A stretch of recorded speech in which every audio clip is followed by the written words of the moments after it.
Indonesia tanah airku, tanah tumpah darah.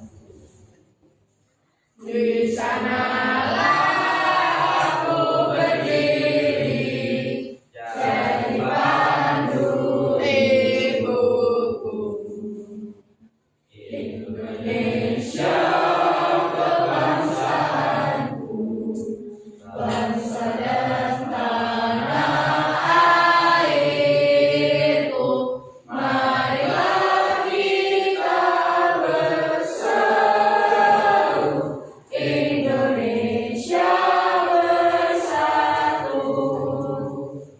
Hiduplah tanahku, hiduplah negeriku, bangsaku, rakyatku semuanya.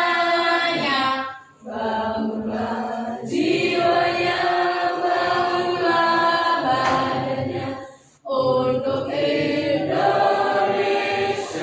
Raya. Indonesia Raya, merdeka, merdeka, tanahku, negeriku yang kucinta. Indonesia Raya, merdeka, merdeka, hiduplah Indonesia Raya. Indonesia Raya, merdeka, merdeka, tanahku, negeriku yang kucinta. Indonesia Raya, merdeka, merdeka, hiduplah Indonesia Raya. Ini ada yang tidak masuk Kak?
awal mulanya kedatangan Ibu Buddha itu gimana? Lewat jalur apa, dari negara apa? Ya kan? Terus dibangunnya kayak kerajaan Ibu Buddha. Lalu ini kedatangan Islam. Dalamnya itu juga dibahas. Kayak awal mula kedatangan Islam itu kayak apa? Lewat jalur apa aja? Ya kan? Lewat jalur apa aja terus kan berkembang dibangunnya kerajaan Islam juga. Apa aja? Jadi periodisasi itu biar kita tuh gampang memahami peristiwa sejarah. Jadi dibabakin. Kalau secara langsung nggak dibabakin dulu kan kita bingung, ya kan? Paham nggak periodisasi? Jadi dibabakin, dibagi-bagi supaya kita tuh gampang mempelajari, kita gampang meneliti, kita gampang menulis ini tuh biar kita tuh gampang membaca, memahami sejarah ini. Dari periodisasi ini paham nggak? Ini lemes belum sarapan apa gimana? Belum sarapan.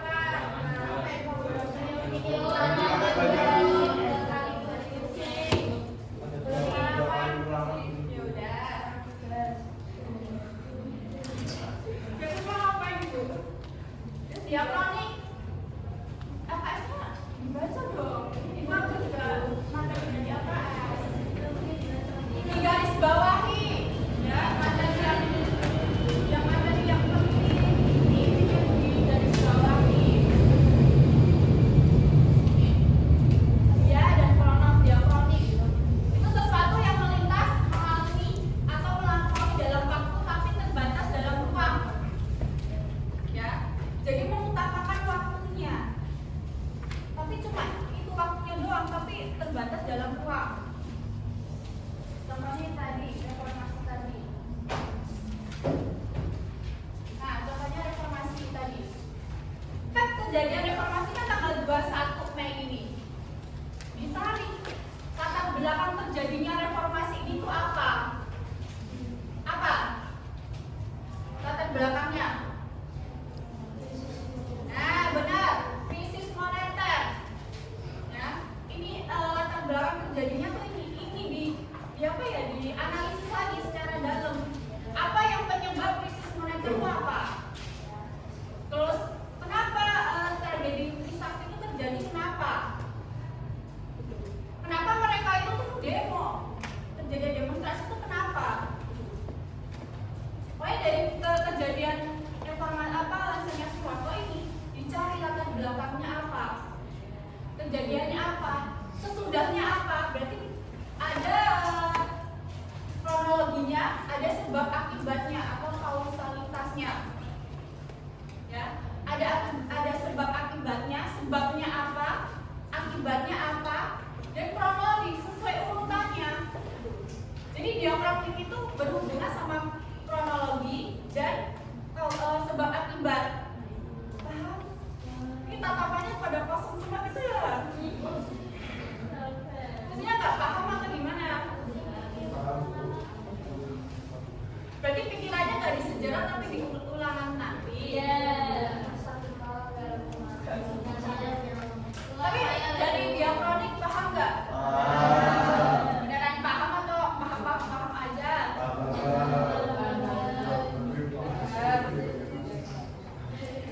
Kalau diakronik sama kronologi bedanya apa?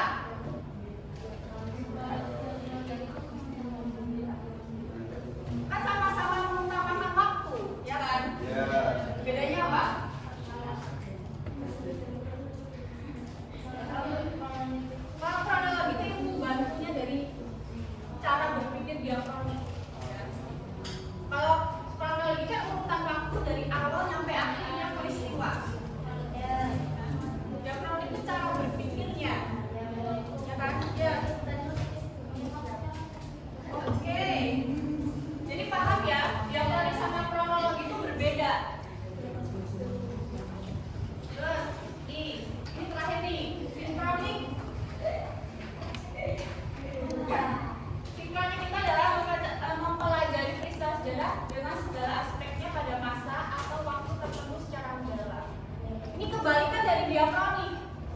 Ya. Akhirnya beneran betul tak paham?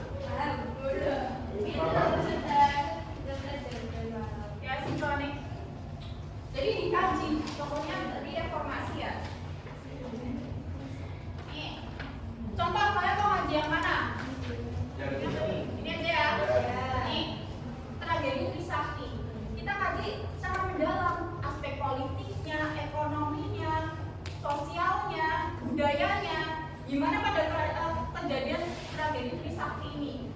Keadaan pas ini tuh gimana? Kan 4 mahasiswa ditembak pada saat demo. Ya kan? Berarti kejadiannya apa? Ricu gitu ya. Siap. Ya kejadiannya tuh ricu. Jadi kalian kaji kenapa mereka tuh sampai ditembak? Kenapa? Supaya kalau sinkronik itu dikaji secara mendalam, benar-benar mendalam, tapi cuma dalam waktu ini doang. Paham? Ya, paham. Kalau sama diakronik tadi, paham nggak? Paham. Beneran? Apa? Diakronik yang tadi. Kalau diakronik itu apa ya? Dibantu oleh kronologi dan kausalitas sebab akibat. Jadi contohnya gini nih, kan diakroniknya dari peristiwa lesernya Soeharto ditarik ke belakang. Jadi kronologi sama diakronik itu bekerja sama, bukan berbeda tapi bekerja sama. Ya. Jadi diakronik itu dilihat latar belakangnya apa kejadiannya, terus terjadi latar belakang kan kalau terjadinya peristiwa, terus kan terjadi habis peristiwa itu kan apa? Terjadi reformasi kan? Yeah. Itu makanya diakronik itu dicari latar belakangnya apa dari peristiwa itu, terjadinya peristiwa, lalu sesudah peristiwa itu apa yang terjadi? Ya, cara berpikir diakronik itu kayak gitu. Jadi dicari tahu sebab akibatnya dulu, baru dicari akibatnya apa. Tapi sesuai urutan waktu, karena kan bekerja sama sama kronologi. Halo.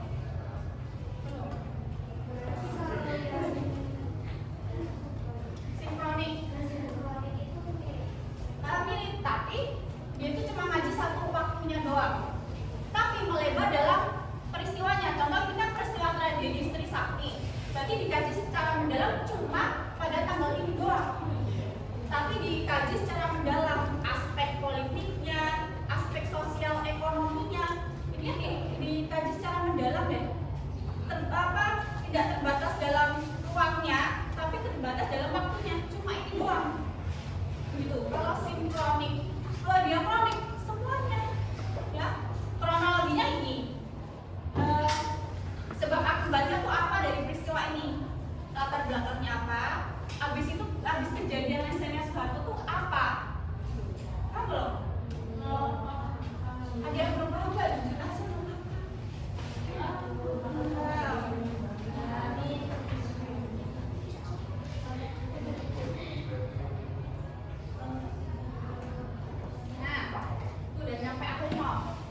Jadi ingat ya, kronologi, periodisasi, diakronik, sinkronik ini.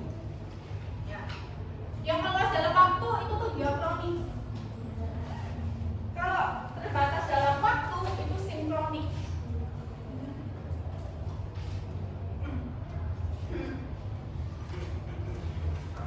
Nah, ini ada yang coba tebak.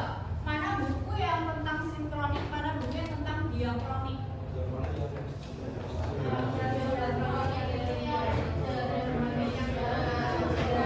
Yang diakronik yang mana?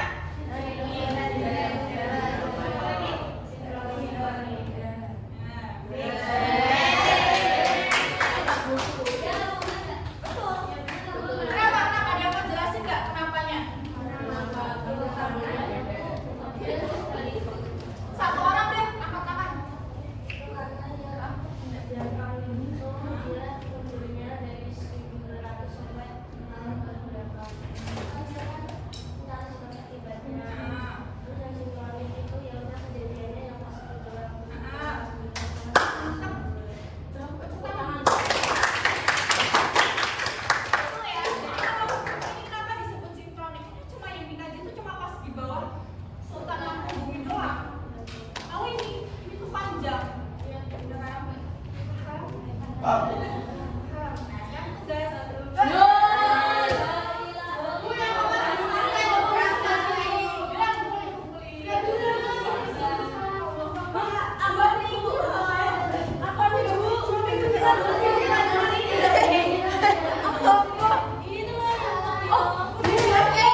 Waduh wae anjir. Iya. Iya. Melintas.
Nah, ini.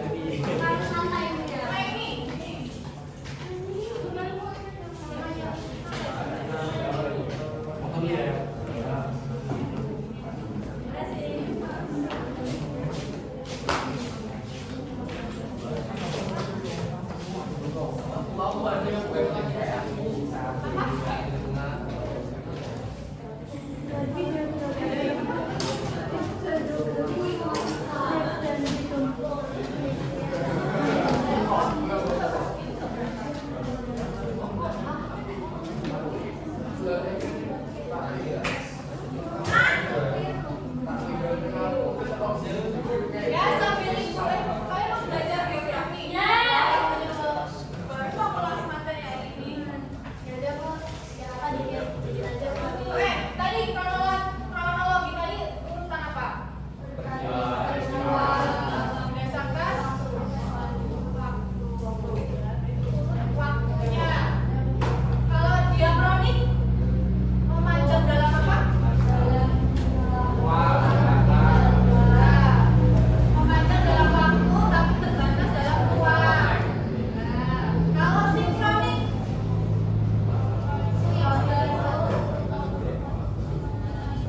meluas dalam ruang tapi tidak terbatas dalam waktu. Ya, kalau periodisasi pengelompokan oleh pembabakan, pembagian peristiwa. Kalau anakronisme tadi apa? Kerancuan ya, kerancuan waktu.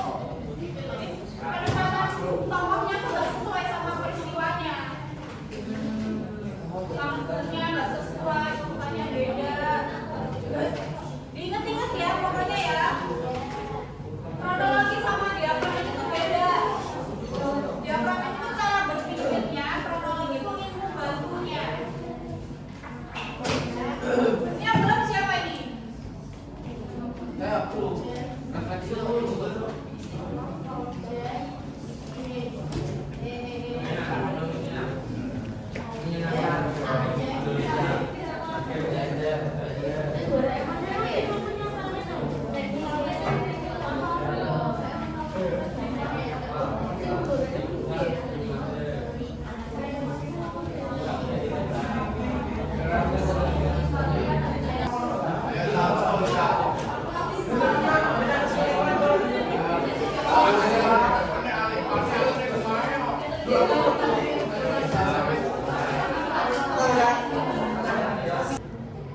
Oke, karena waktunya udah habis, ya, kita lanjut ke pertemuan minggu depan. Kita akan bahas